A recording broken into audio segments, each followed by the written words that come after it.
तक मैं इसी आस में रहा कि तुम मेरा विश्वास कदापि नहीं तोड़ोगे, किंतु आज तुमने मेरा विश्वास, मेरा गर्व दोनों चूर चूर कर दिए। जिसे देखकर मेरे दिन का आरंभ तेजमय हो जाता था, आज उसी ने मेरी पूरी ऊर्जा छीन ली। लज्जित हो रहा हूं मैं अपने दिए हुए संस्कारों से।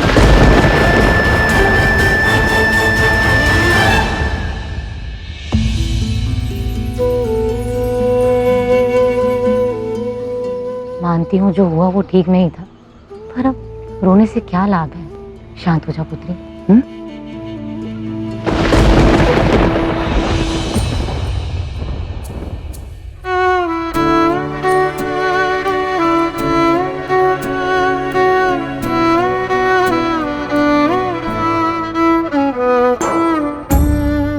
क्या हुआ श्रीनिवास? क्या बहुत पीड़ा हो रही है? नहीं, इतनी अधिक नहीं। तो तुम्हारे नेत्रों में अश्रु क्यों है?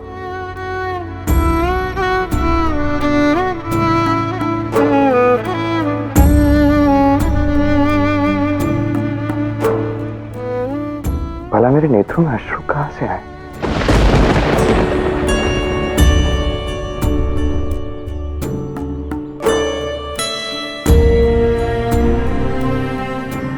माँ बाबा मुझसे कितना स्नेह करते हैं, सदैव प्रयत्न करते रहते हैं कि मेरे मुख पर मुस्कान रहे, और मैंने उन्हें कितना दुख पहुंचाया है। कितनी बुरी हूँ मैं। दुख तो पहुंचाया है भार्गवी, परंतु बुरी नहीं हो तुम।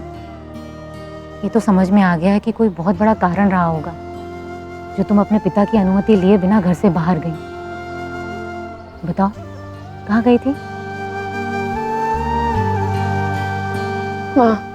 माँ, मैंने बाबा के आदेश मान लिया था मेले में ना जाने का, तो फिर मेरी सखियाँ आ गई थी। सखियाँ ये सब बता गई थी। मैंने बहुत प्रयत्न किया सोने का, किंतु मुझे ना जाने क्यों निद्रा ही नहीं आ रही थी।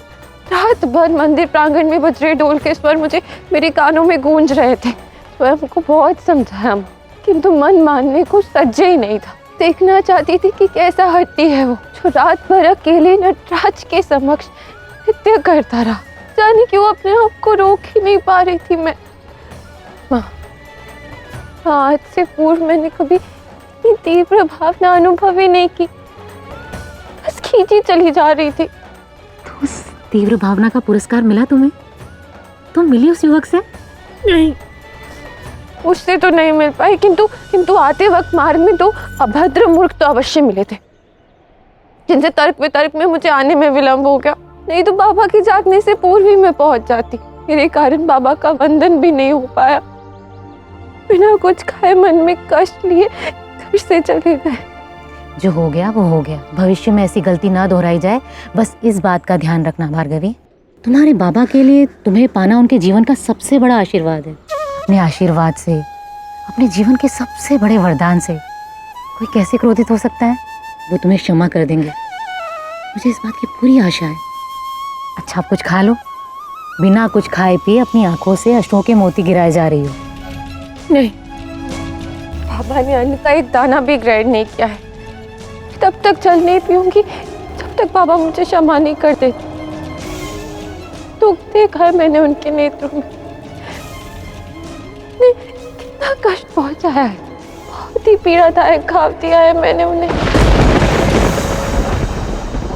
घाव तो बहुत गहरा है, औषधि तो मैंने लगा दी है, परंतु शीघ्र स्वास्थ्य लाभ के लिए तुम्हें किसी बड़े चिकित्सालय या बड़े वैद्य के पास जाना चाहिए। हमारे श्रीनिवास को स्वयं राजकुमारी पद्मावती ने स्वयं राज चिकित्सालय में बुलवाया था, वो भी निःशुल्क चिकित्सा के लिए। किंतु हमारे श्रीनिवास जी को वहां जाने की इच्छा ही नहीं है। नहीं, वो क्या है, मुझे निःशुल्क उपचार लेकर किसी का उपकार अपने माथे पर नहीं लेना है। और वैसे भी चिकित्सा तो चिकित्सक से होती है। ये छोटा बड़ा चिकित्सालय ये तो बस दिखावा है। मुझे पूर्ण विश्वास है कि मेरा श्रेष्ठ उपचार आप ही करेंगे। आपसे अधिक श्रेष्ठ उपचार कोई और नहीं कर सकता। गोविंदराज, इनके इस उपचार के लिए इनका शुल्क दे दो।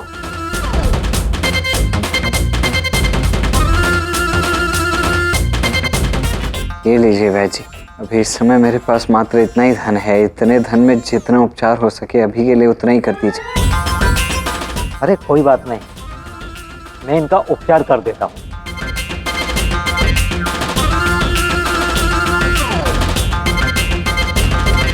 अरे ये तो वही युवक है जो कल रात्रि नटराज मंदिर में था।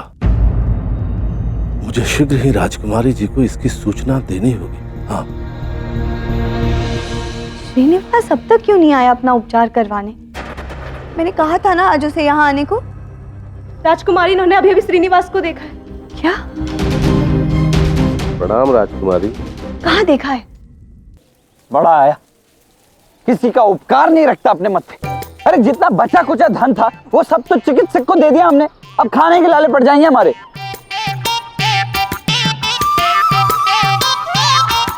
बचे हुए धन से मात्र केले ही खरीद सकते हैं हम। वो केले खाना और सो जाना बस। बड़ा कुबेर बना फिरता, ना उपहार लिया राजकुमारी से, ना ही निःशुल्क चिकित्सा ली। क्या क्या करूं? गोविंदराज, इस संसार में हर एक वस्तु को, हर एक बात को सिक्कों से नहीं तोला जाता। अभी देखना, ये स्वर्ण, ये धन में हारा हूं तो बदले में जीवन में कुछ अच्छा ही मिलेगा। ये क्या बात हुई? उपचार होने के पश्चात भी अपना रोग बढ़ाना, ये कौन सी बुद्धिमानी है? कदाचित वो आपके उपकार के ऋण को नहीं लेना चाहता। कुछ लोग ऐसे होते हैं, बहुत स्वाभिमानी, जो बगैर शुल्क दिए कोई कार्य नहीं करते। किंतु इसमें ऋण कैसा? मुझे स्वयं ही बात करनी होगी उससे। तुम पालकी सज्ज करवाओ।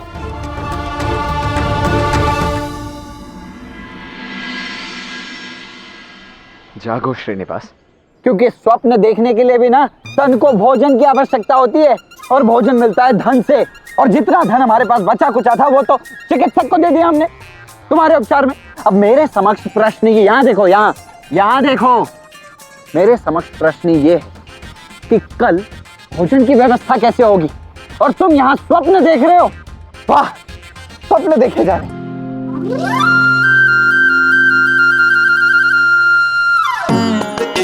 फल ले लो फल, फल ले लो फल।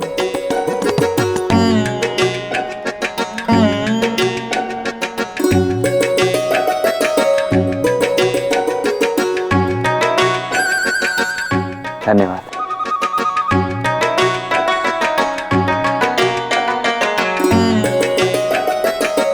लो, अंतिम सिक्के भी समाप्त। चिंता क्यों करते हो गोविंदराज? ईश्वर को धन्यवाद कहो कि आज कुछ भोजन मिल तो रहा है। तो प्रेम से भोजन करते हैं, सुख से सोते हैं। कल जो भी होगा शुभ ही होगा।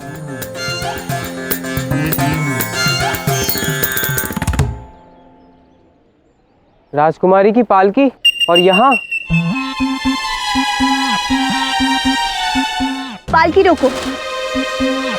फंस गए।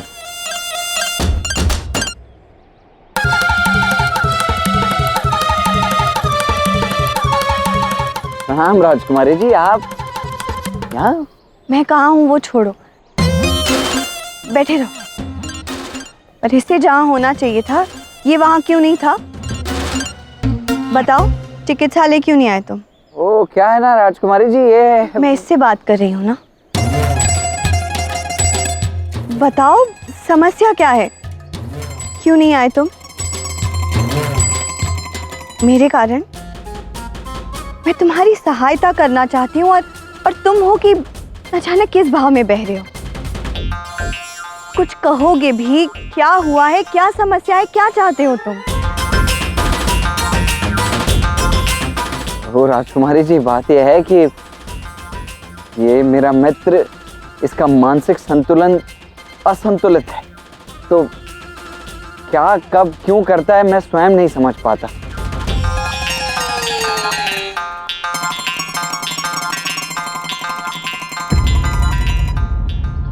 श्रीनिवास, तुम्हारा घाव बहुत गहरा है। एक राजकुमारी का पुरस्कार अस्वीकार किया, मैंने माना, पर एक नटराज भक्त को दूसरे नटराज भक्त की सहायता तो करने दो।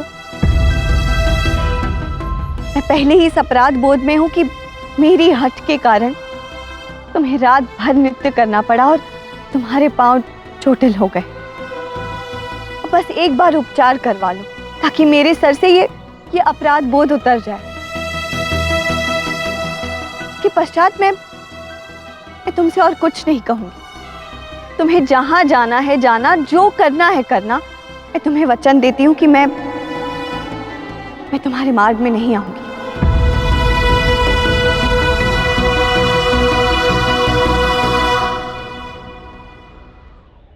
यदि आप इतना कुछ कह रही हैं तो ठीक है, मैं आपके साथ अवश्य चलूंगा। आप आगे बढ़िए, हम आपका अनुसरण करते हैं। उचित है।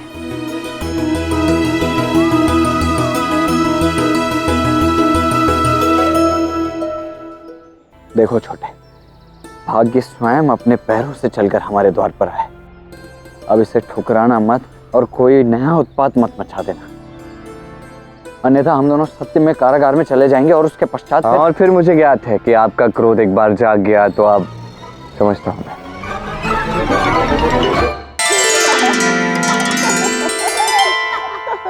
अच्छा, इसमें हंसने की क्या आवश्यकता है? बड़ी हंसी आ रही है उस पर। इतना बड़ा चढ़ाकर उस युवक के नृत्य के विषय में बताया मुझे, और ऊपर से बाबा की अनुमति लिए बिना मैं वहां उसका नृत्य देखने गई। नृत्य देखने को मिला और ना ही राजकुमारी पद्मावती को देख पाई मैं। ऊपर से मार्ग में टकराई भी तो एक मंदबुद्धियों से। बड़े अभद्र थे वो।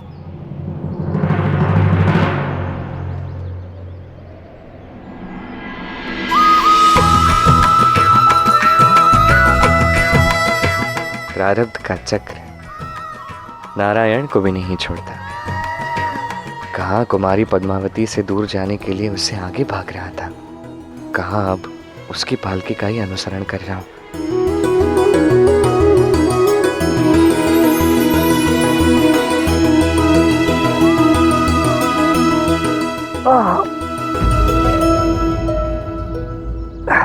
अरे घाव में तो पुनः रक्त बहने लग गया। पालकी रोको।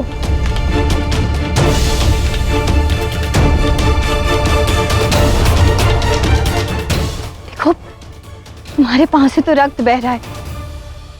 तुम एक काम करो, तुम पालकी में बैठ जाओ। हाँ। नहीं नहीं नहीं, इसकी कोई आवश्यकता नहीं है। इतनी भी अधिक पीड़ा नहीं हो रही है मुझे। देखिए अभी देखो, धूप भी प्रखर है और धरती तप रही है। यदि चोटिल पांव से चलोगे तो घाव और गहरा हो जाएगा। मेरी बात मानो और पालकी में बैठ जाओ। सत्य में इसकी कोई आवश्यकता नहीं है राजकुमारी, हम चल सकते हैं। आप आगे बढ़िए, हम आपका अनुसरण करते हैं। ठीक है, करो अनुसरण।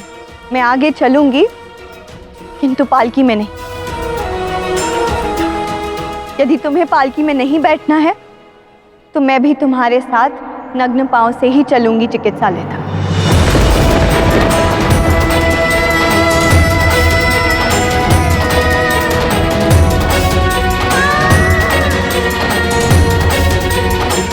चलो।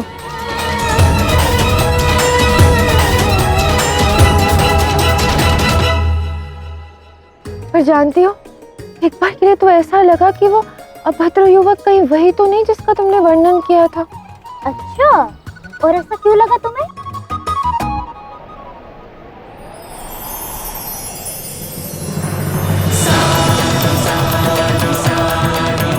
तुम्हारी कही हर बात उसके व्यक्तित्व में दिख रही थी। वही मन को डुबा लेने वाले नेत्र, वही आत्मा को बांध लेने वाले काले घुंघराले केश, वही पारिजात के पुष्प बिखेरती मुस्कान। कुछ तो विशेष था उसमें।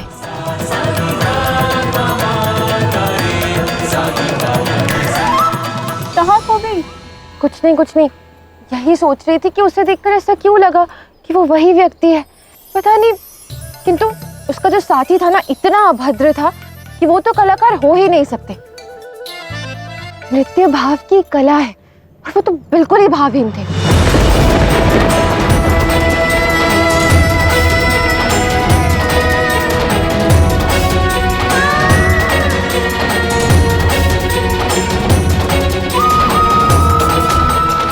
क्या कर रहे हैं श्रेणी? तुम्हारे कारण राजकुमारी राज मर्यादा छोड़कर यहां तक आ गई और तुम अपना हट तक नहीं त्याग पा रहे हो।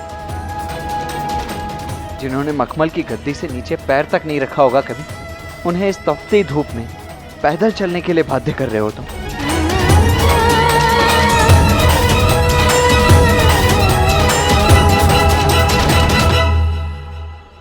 देखो मैं बता रहा हूँ, पहली बात तो ये किसी के सत्कार का निरादर है। हाँ श्रेणी। दूसरी बात, यदि इस तपती धूप में पैदल चलते चलते राजकुमारी को कुछ हो गया ना, तब तो हम इस जन्म में तो कुछ नहीं कर पाने वाले।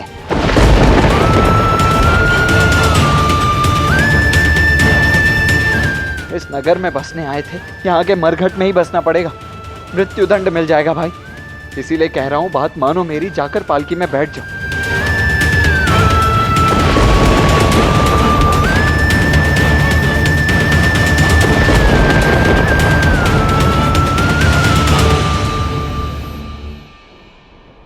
अब क्या हुआ? अब मेरे साथ चलने में भी समस्या है क्या? आप कुछ बोलोगे भी? किस सोच में हो? नहीं, मुझे लगता है आपने जो कहा है उचित कहा है। मैं इस तपती धूप में और अधिक चल नहीं पाऊंगा। मैं आपके साथ ही चलता हूँ। कोई आवश्यकता नहीं है, मिलने की भी कोई आवश्यकता नहीं। और मैं स्मरण ही क्यों करूं? क्या लगता है वो मेरा? वही तो, लगता तो कुछ नहीं है, पर पता नहीं क्यों सुबह से हर बात में उसी का वर्णन हो रहा है। चुप रहो, अधिक उपहास नहीं हो रहा है? उपहास? कैसा उपहास? एक और तो कहती है कि उसे स्मरण नहीं करना चाहती, और दूसरी ओर बार बार उसी को स्मरण कर रही है। अच्छा सच बता, तो उससे क्रोधी थे या नहीं?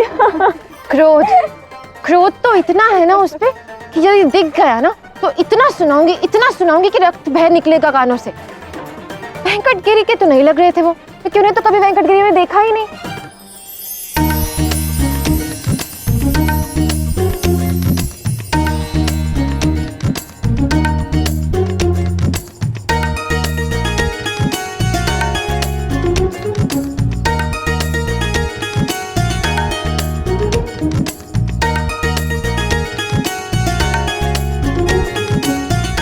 अनुभूति का पात्र तो वो नर्तक है। पता है, वहाँ मंदिर में एक वृद्ध ने मुझे बताया कि रात्रि भर नृत्य कर करके उसके पैरों में घाव हो गए थे, रक्त बह रहा था। बस महादेव उसके घाव शीघ्र ही भर दे।